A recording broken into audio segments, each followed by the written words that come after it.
Hi everyone, my name is Ankita and I'm onco nutritionist at zenonco.io। आज हम बात करेंगे एक बहुत ही इंपॉर्टेंट टॉपिक जो कि हमने पहली वाली वीडियोस में भी कई बार डिस्कस किया है, बट उसको आज हम डिटेल में डिस्कस करेंगे।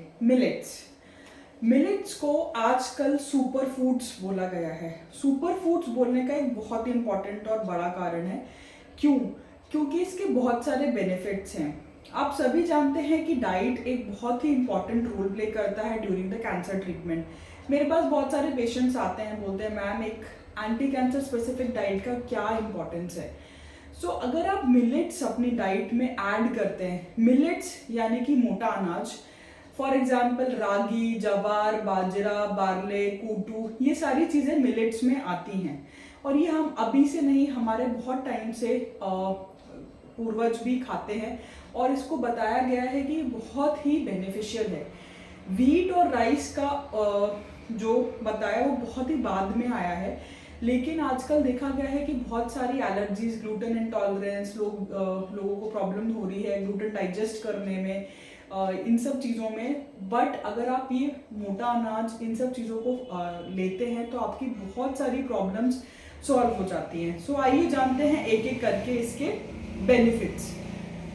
सबसे पहला बेनिफिट है कि इसका न्यूट्रिएंट डेंस होता है। हमें इस में जैसे कि रागी, जवार, बाजरा, इन सब में ये विटामिन्स, मिनरल्स, इन सब से डेंस होते हैं।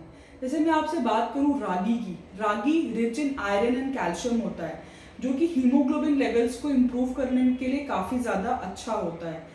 सो अगर हम रागी को अपनी डाइट में रेगुलरली जैसे साउथ इंडिया में रागी काफ़ी ज़्यादा पॉपुलर है, लोग काफ़ी रागी डोसा, रागी इडली, रागी माल्ट वगैरह यूज़ करते हैं। सो आप देखेंगे कि उनकी डाइट में हीमोग्लोबिन लेवल्स काफ़ी इम्प्रूव होते हैं। सो अगर आप रागी लेते हैं तो ये सारी चीज़ें बहुत ही इंपॉर्टेंट है क्योंकि वो न्यूट्रिएंट डेंस होता है, उसमें काफ़ी सारे विटामिन्स, मिनरल्स, कार्बोहाइड्रेट्स, प्रोटीन्स वगैरह सब होता है।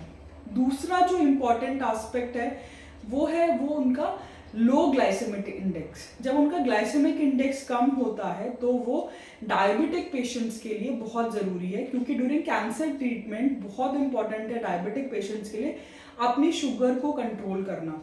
क्योंकि कीमोथेरेपी के टाइम पे बहुत सारे ऐसे स्टेरॉइड्स दिए जाते हैं जो कि आपकी शुगर लेवल्स को इंक्रीज करते हैं। तो अगर आप अपनी डाइट को रेगुलेटेड रखते हैं तो बहुत ज़रूरी है आपके शुगर लेवल्स को इम्प्रूव करना। So second important is low glycaemic index. Third is, बहुत बार देखा गया पेशेंट्स को कॉन्स्टिपेशन का, गट इश्यूज होते हैं, तो ये जो मिलेट्स होते हैं ये हाई फाइबर होते हैं। सो अगर आप इनको अपनी डाइट में इंक्लूड करते हैं तो जो भी आपके डाइजेस्टिव इश्यूज हैं, गट हेल्थ इश्यूज हैं, वो सारे के सारे सॉल्व हो जाते हैं क्योंकि आप अपनी डाइट को हाई फाइबर कर रहे हैं।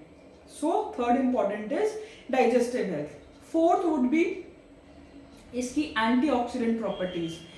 एंटीऑक्सीडेंट प्रॉपर्टीज आपकी इम्यूनिटी को बिल्ड करने में काफ़ी ज़्यादा हेल्प करती है। सो अगर मैं आपको बोलूं कि आपको अपनी कीमोथेरेपी के टाइम पे आपकी इम्यूनिटी कम हो गई है, उसको इम्प्रूव करना है और एंटीऑक्सीडेंट रिच फूड्स लेने हैं, तो ज़रूर आप मिलेट्स को ऐड करें। फिफ्थ इज, इसमें बहुत ही ज़्यादा एंटी इन्फ्लेमेटरी प्रॉपर्टीज होती हैं जो कि आपकी बॉडी की इन्फ्लेमेशन को कम करती हैं, क्योंकि डिजीज के दौरान आपकी बॉडी में काफ़ी ज़्यादा इन्फ्लेमेशन हो जाती है जिसको कम करने का काम मिलेट्स करते हैं। सिक्स्थ इंपॉर्टेंट पॉइंट इज कि ये वेट मैनेजमेंट करने का भी काम करता है क्योंकि इसका हाई फाइबर होता है, न्यूट्रिएंट डेंस होता है।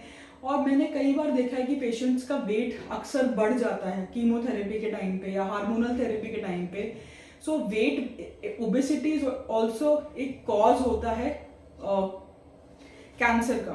सो हमको वो भी रेगुलेट करना बहुत ज़रूरी है। सो अगर आप वेट मैनेज करना चाहते हैं तो ये आपके लिए एक्सीलेंट मिलेट है कि आप स्टार्ट कर सकते हैं डाइट में with different varieties. So weight management भी अगेन एक बहुत ही इंपॉर्टेंट एस्पेक्ट है। उसके बाद आपके पास जो मैंने आज पॉइंट्स गिनवाए हैं मिलेट्स के बेनिफिट्स के लिए, इसके साथ साथ मिलेट्स की बहुत सारी वैरायटीज मार्केट में अवेलेबल होती हैं। आप इनको मिक्स करके भी ले सकते हैं या फिर सेपरेटली भी ले सकते हैं, इनको डिफरेंट फॉर्म्स में। आजकल बहुत बड़ा मार्केट है जिसमें मिलेट नूडल्स, डोसा, इनका इडली बैटर सब कुछ अवेलेबल है।